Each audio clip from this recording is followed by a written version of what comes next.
Now, another really important point that a lot of scholars miss is that the Septuagint is not Greek as such. It's not Greek.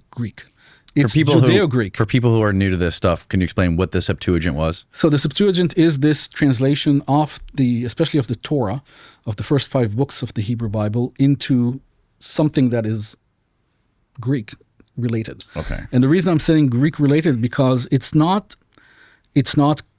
actual Greek. It's Hebrew Greek. It's Jewish Greek. It's Judeo-Greek. It's kind of like Yiddish. Judeo-Greek. That's crazy. I've never heard of that before. Right.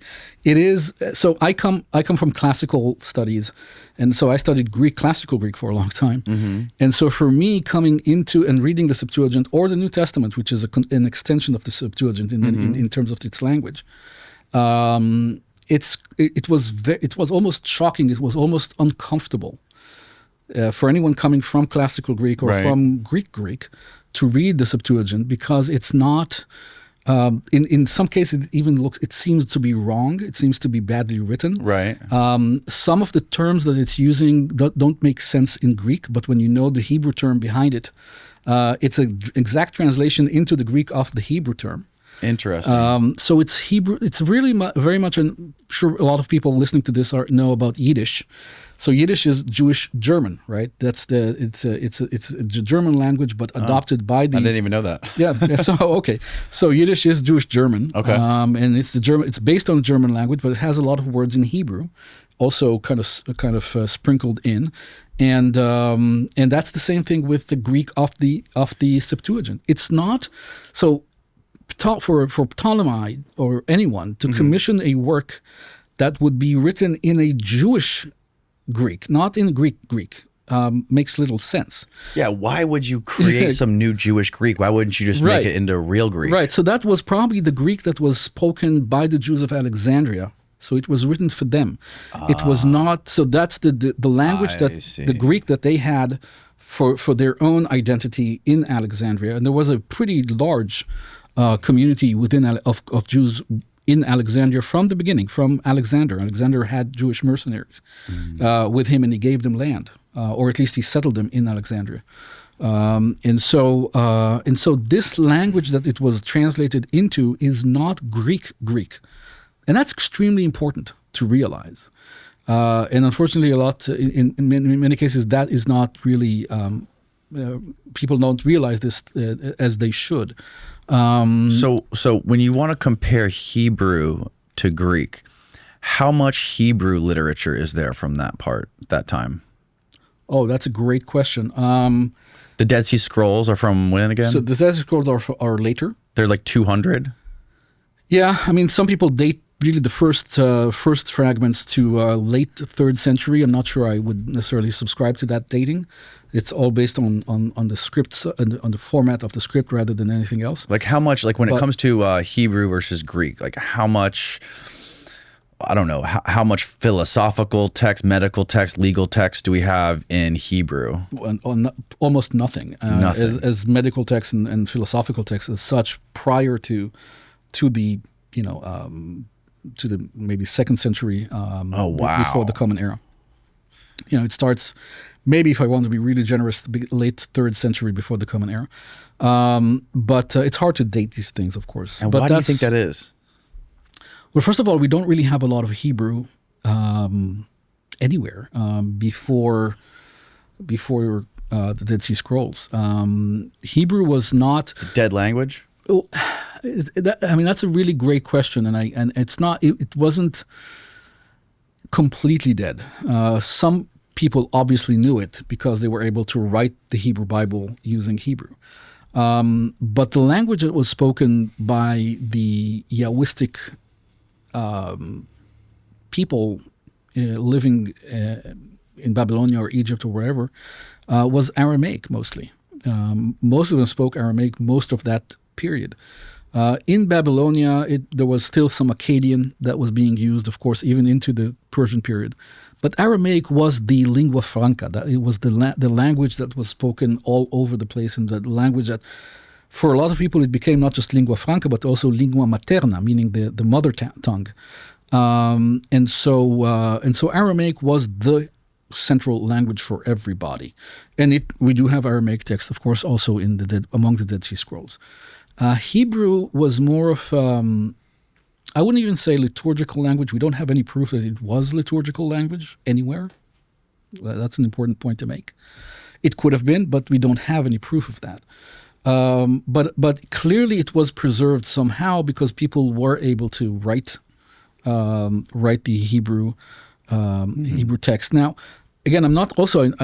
I want. It's important to point out. I'm not saying that everything in the Hebrew Bible was written in the Hellenistic period. Clearly, there were texts that were much older as well, that were compiled, that were collected, and then implemented and put together as part of this enterprise of putting together an authoritative source based on the same methodologies that were developed in Alexandria. I'm not saying all of these texts were composed in the Hellenistic period. Mm-hmm. And of course, also, I also have an article about a portion of the book of Amos that I can date. I can date not necessarily the text, but I can date the story there to the end of the 8th century, beginning of the 7th century before the Common Era. So this is a very old text. Mm-hmm. And the reason I'm able to date it is because I can compare it very precisely to Neo-Assyrian inscriptions that were common at the time. Mm. So every time I have an extra biblical anchor, I can use that in order to date certain texts. And even then, you have to be very, very careful and not assume certain things, mm-hmm. because even if there are certain parallels between texts that are extra biblical and the biblical text, doesn't mean that necessarily they were composed at the same time, because you have access to that text for centuries later, right? Right. So we have to be very careful in everything that we do, in order to make sure that we are as objective, as scientific as possible in coming to our conclusions. But in the case of Amos, I also show in my article that there was only a very short window in which these idioms could have been fully understood, and I show how they were later misunderstood. So I can narrow down the time frame to roughly the first part of the 7th century before the Common Era for for a small passage from the book of Amos, because I have these parallels. But so what I'm trying to say is that there were texts that made it into the Hebrew Bible that were much older, maybe 8th century, 7th century. But there were Jewish people, that were inspired by what was going on in the Alexandrian library. They were not working under any kind of commission by the king to translate the Bible or anything like that, but they were inspired by what was happening in Alexandria, as others were. Not just they were not the only ones. It inspired Egyptians. It inspired other people in the region. And they said, okay, we're going to apply this approach. The Greeks are applying this to their own corpus. We're going to apply it to our corpus. And so they were able to get texts from various sources and apply these methodologies and compose new texts in many cases as well, mm-hmm. and to compose the glue between different texts, to put them together, and also imagine, in the case of the Torah specifically, imagine all kinds of answers to the Greek view that we mentioned earlier, like about the leprosy and all of these other things, right, that they were concerned with. And so this enterprise that happened started in the 3rd century before the Common Era, to collect, edit, redact, compose, harmonize, and really kind of put together a more authoritative version of the authoritative corpus of history. Of history, theology, ideology, and all of that. I mean, they didn't think of history the way we think of history today. Of course, that wasn't a concern at that time. They really weren't concerned about precise history. Really? No. I mean, even Herodotus, that's not history the way we do today. Oh. I mean, he basically walks around, asks people about certain elements of their culture and writes it down. Okay. Often through a translator, so it's often even lost in translation. So he writes it down and just goes with it, and he doesn't necessarily. Sometimes he has critical. Sometimes he's more reserved. Sometimes he's just runs with whatever he's been told. So even Herodotus is not really, it's considered to be the father of history, right? Thucydides, who came after him, called him the father of lies because of so many inconsistencies that he has in Herodotus. But Herodotus is certainly an important source, and he is kind of pseudo-historical in many ways. We certainly have to use him as a source, but always with a grain of salt in our research. But again, in antiquity, history wasn't really a science per se. It was people writing things that they've heard, sometimes asking questions, sometimes doubting, but it wasn't really a main concern.